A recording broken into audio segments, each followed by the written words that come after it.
ఇక వనపర్తి నియోజకవర్గ కాంగ్రెస్ వర్గపోరు హస్తనకు చేరింది. జిల్లా కాంగ్రెస్ నేతలతో కలిసి ఎమ్మెల్యే మెఘారెడ్డి ఢిల్లీకి వెళ్లారు. కాంగ్రెస్ సీనియర్ నేత చిన్నారెడ్డి వ్యాఖ్యలపై ఏఐసీసీ అధ్యక్షుడు ఖర్గే మరియు కేసీ వేణుగోపాల్, మీనాక్షి నటరాజన్ కు ఫిర్యాదు చేశారు. చిన్నారెడ్డిపై చర్యలు తీసుకోవాలంటూ ఖర్గేను మెఘారెడ్డి కోరారు.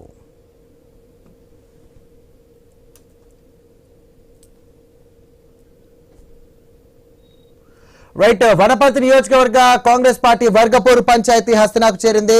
ఇక ఈ సందర్భంగా కాంగ్రెస్ సీనియర్ నేత చిన్నారెడ్డిపై చర్యలు తీసుకోవాలంటూ ఏకంగా ఏఐసీసీ చీఫ్ ఖర్గేకు మరియు కేసీ వేణుగోపాల్ మరియు రాష్ట్ర వ్యవహారాల ఇన్ఛార్జ్ మీనాక్షి నటరాజన్ కు కూడా ఫిర్యాదు చేశారు మెఘారెడ్డి. ఈ సందర్భంగా చర్యలు తీసుకోవాలని, అలాగే వర్గపోరు తారాస్థాయిలో ఉందంటూ కూడా మెఘారెడ్డి ఫిర్యాదు చేసుకున్నారు. రైట్, ఇదే అంశానికి సంబంధించి మరిన్ని డీటెయిల్స్ అందించడానికి మా కరెస్పాండెంట్ పవన్ సిద్ధంగా ఉన్నారు. పవన్, సో తెలంగాణ రాజకీయాలు హస్తనకు చేరినట్టుగా తెలుస్తోంది. ఏంటి, ఎలాంటి పరిణామాలు ఉండే అవకాశం ఉంది?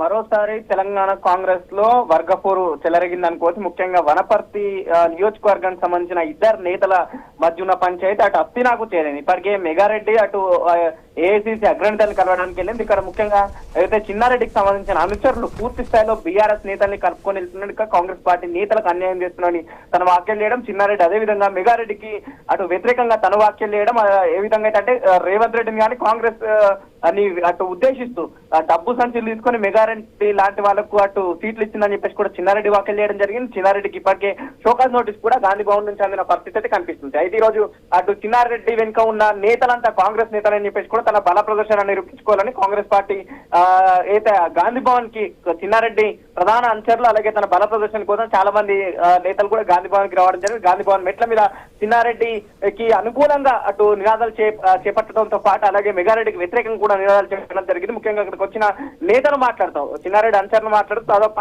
40 ఏళ్లుగా కాంగ్రెస్ పార్టీలో ఉన్నారని ఇప్పటికే వెల్లడించడం జరిగింది. మెగారెడ్డి లాంటి వాళ్ళకు అవకాశం ఇచ్చి చిన్నారెడ్డి తప్పు చేశారు. ఖచ్చితంగా మెగారెడ్డిని మేము అటు కాంగ్రెస్ పార్టీ అధిష్టానం దగ్గరికి ఏ విధంగా అంటే తను చేస్తున్న ఇబ్బందులు కావచ్చు, నియోజకవర్గంగా చేస్తున్న పంచాయతీల విషయంలో ఖచ్చితంగా మేము ఫిర్యాదు చేస్తామని ఇప్పటికే చెప్పడం జరిగింది. సో ఇక్కడ మెగారెడ్డి వర్సెస్ చిన్నారెడ్డి అన్నట్టు కూడా ఇప్పటికే వనపర్తిలో ఈ పంచాయతీ కొనసాగుతుంది. సో చూడాలి ఏ విధంగా ఏఐసీసీ నేతలు కానీ అక్కడ అటు రాహుల్ గాంధీ గారు ఖర్గే ఏ విధంగా వీళ్ళపై నిర్ణయం తీసుకుంటారు. ఇప్పటికే తెలంగాణలో పలు విధాలుగా అంటే పలు అంశాలు కూడా వర్గపోరు విషయంలో తెరపైన ఉంటూనే ఉన్నాయి. సో ఈ వర్గపోరు అంటే ముఖ్యంగా చిన్నారెడ్డి అలాగే మెగారెడ్డికి సంబంధించిన ఇష్యూని ఏ విధంగా ఏఐసీసీ నాయకులు ఉన్న తలనొప్పులే చాలా ఉన్నట్టు ఒకరి తర్వాత ఒకరు కాంగ్రెస్ పార్టీకి పెద్ద తలనొప్పి తెచ్చేలా ఉన్నారు. సో తెలంగాణ రాష్ట్ర రాజకీయాలు ఏ విధంగా ఉండబోయే అవకాశం ఉంది అనుకోవచ్చు?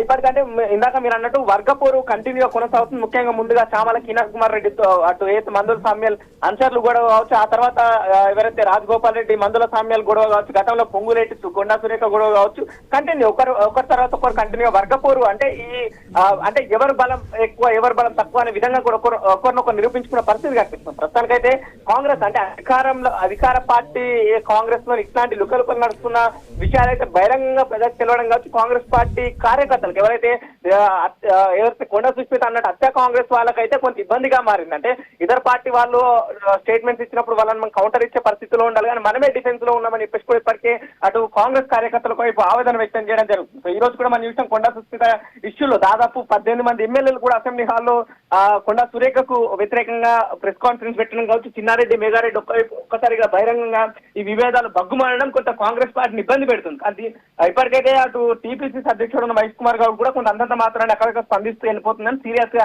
చర్యలు అయితే ఇక్కడ కూడా తీసుకున్న పరిస్థితి కనిపిస్తారు. కానీ ఓవరాల్ గా చూస్తే ఎవరైనా సరే పార్టీ లైన్ దాటితే ఖచ్చితంగా మేము కన్వర్షన్ చర్యలు తీసుకుంటామంటారు, కానీ అంటే తీసుకునే పరిస్థితి అయితే సివియర్ గా కనిపిస్తున్నట్టు మనకు కనిపిస్తలేదు సార్ ఇక్కడ. రైట్ పవన్, ఒక విధంగా చూస్తే ఇప్పటికే కొండా సురేఖ పైన చర్యలు తీసుకునే అవకాశం ఉన్నట్టుగా వార్తలు షికారులై తిరుగుతున్నటువంటి టైంలో ఇప్పుడు చిన్నారెడ్డి వ్యవహారం కూడా Congress party Telangana Congress party serious గా ఉన్నట్టుగా తెలుస్తోంది. సో ఆల్రెడీ సీరియస్ యాక్షన్ తీసుకునే అవకాశం ఉన్నప్పటికీ కూడా ఎందుకు ఇక్కడ ఉన్నటువంటి స్థానిక ప్రజాప్రతినిధులను సంప్రదించకుండా డైరెక్ట్ గా హస్తనకు వెళ్ళాలని ఏ ప్రకారంగా చూడొచ్చు అనుకోవచ్చు?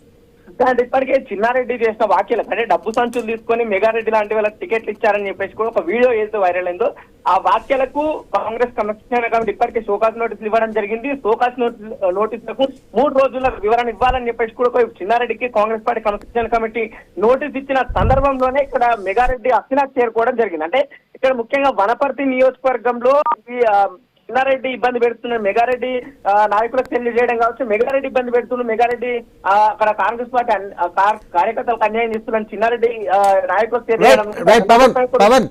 పవన్, ఇప్పటికే చిన్నారెడ్డి దాదాపుగా 40 సంవత్సరాల రాజకీయ అనుభవం ఉన్నటువంటి నాయకుడు, అలాగే కాంగ్రెస్ పార్టీలో సీనియర్ నేత. సో అలాంటి వ్యక్తిపై ఇప్పుడు హస్తినాకు చేరి మరీ ఇలా ఫిర్యాదు చేయడం ఏ విధంగా చూడొచ్చు? సో అతని పతారా చూపించుకోవడానికా, లేకుంటే కాంగ్రెస్ వర్గపోరు నిజంగానే ఆ తారాస్థాయికి చేరిందనుకోవచ్చా?